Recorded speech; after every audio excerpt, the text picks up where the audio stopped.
नमस्कार, मैं Sumant. Welcome to prep IAS daily target. इस वीडियो में हम देते हैं आपको 4 लक्ष्य टाइम लिमिट के साथ। क्या पढ़ना है, कितने टाइम में पढ़ना है और कहाँ से पढ़ना है, ये बातें बताते हैं आपको आपकी सेल्फ स्टडी के लिए। तारीख है 17 नवंबर। चलिए शुरू करते हैं।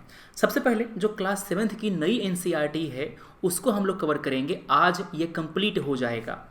जो लास्ट के 3 चैप्टर्स हैं ना, chapter number 7 human environment, settlement, transportation, communication, इसको पढ़ लेंगे आप।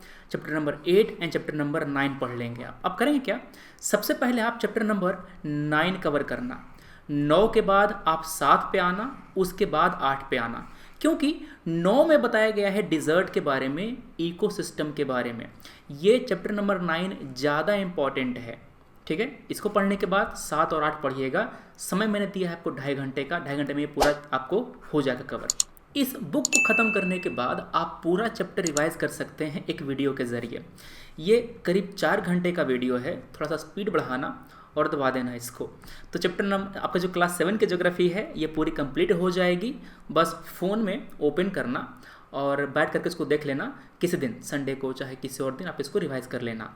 ठीक है ना। इसी तरह से क्लास 6 का, 7 का, 8 का, 9 का सबका वीडियो आपके लिए फैजल ला करके रख दिए हैं, तो इसको देखिएगा।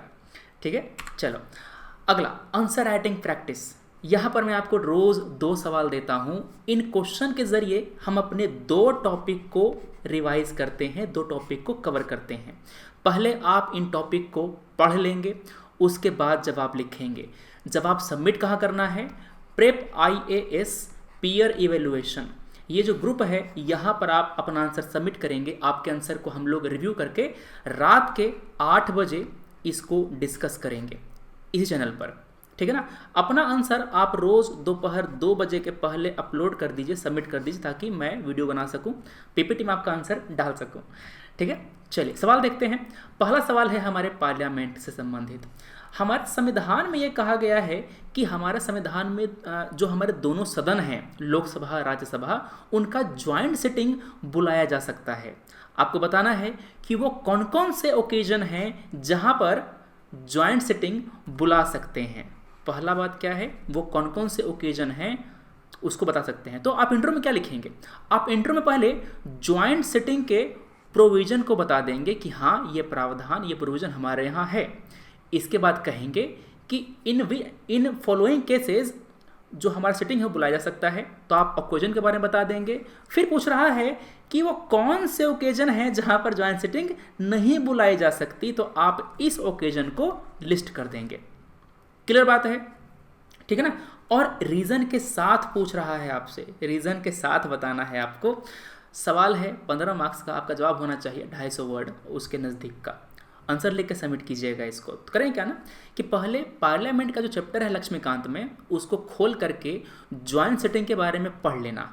कौन बुलाता है, कौन सा आर्टिकल के अंतर्गत बुलाता है, कैसे काम होता है, कौन कौन से बिल के लिए बुलाया जा सकता है, सब बातें पढ़ करके फिर इसका आंसर लिखना।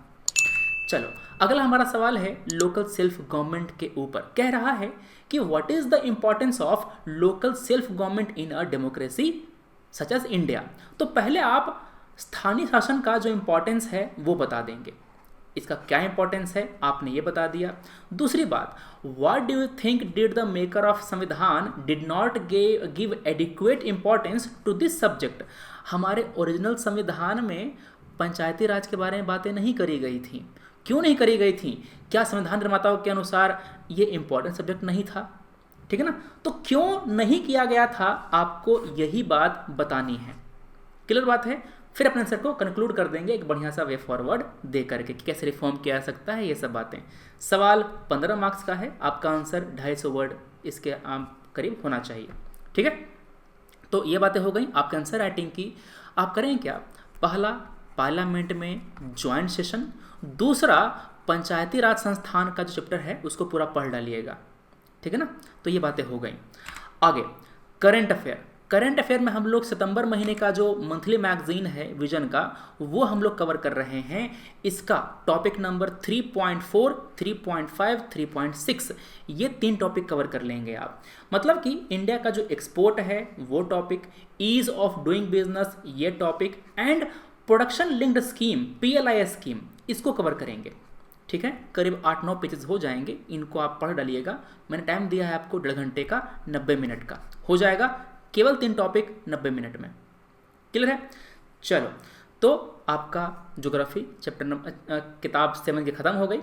2 आंसर राइटिंग के क्वेश्चंस, एक करंट अफेयर, और अब आती है बात ऑप्शनल की। रोज़ फिक्स कर लीजिए 2 बोतल वोडका, काम मेरा रोज़ का। तो यहाँ पर 2 बोतल की जगह 2 घंटे आपका ऑप्शनल रोज़ रहेगा। ढंग से पढ़ना है आपको, इसको इग्नोर नहीं करना है, क्योंकि यही आपको आईएएस बनाएगा।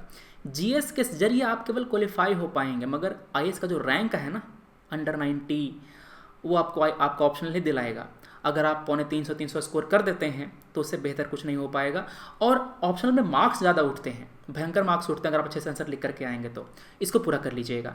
कोई भी डाउट, कोई भी सवाल हो, आप मुझे भेज सकते हैं। और कम से कम आपको 8 घंटा रोज़ पढ़ना है। वर्किंग प्रोफेशनल थोड़ा सा कम कर सकते हैं, संडे को ज़्यादा खींच सकते हैं, मगर वीकडे में आपको संभाल लेना है। अपने समय पढ़िए, मतलब जितना टाइम आपको मिलता है उसको अच्छे से यूटिलाइज़ कीजिए। फ़ोन का यूज़ कम कीजिए, आधे घंटे की सिटिंग रखिए और पूरा कर लीजिए चीज़ें। ठीक है, बढ़िया बात। हम मिलते हैं अपने अगले वीडियो में। Thanks for watching, take care, जय हिंद।